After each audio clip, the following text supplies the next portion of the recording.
আসসালামু আলাইকুম প্রিয় বন্ধুরা, সবাই কেমন আছেন? বৈশাখ জ্যৈষ্ঠ মাস আসলে কাজ করা এত কঠিন হয়ে যায়। সবারই ধান পাকে, ধান কাটার জন্য সবাই চলে যায়, কাজ নিয়ে আমাদের বসে থাকতে হয়। কাজ করা কঠিন হয়ে যায়, কিছু বলার নাই।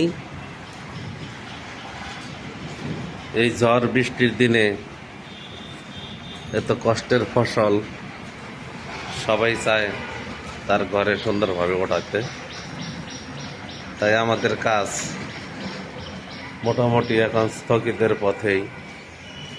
নেবার আসলে মিস্ত্রি আসে না, মিস্ত্রি আসলে নেবার আসে না। বিভিন্ন সংকটের কারণে পুরা বিল্ডিং ফাঁকা পড়ে বইছে। কিছু কিছু জায়গায় আমরা কাজ কিনা করতেছি। সকলেই দোয়া করবেন এই সংকট যেন অতি তাড়াতাড়ি কেটে ওঠে। সকলকে ধন্যবাদ।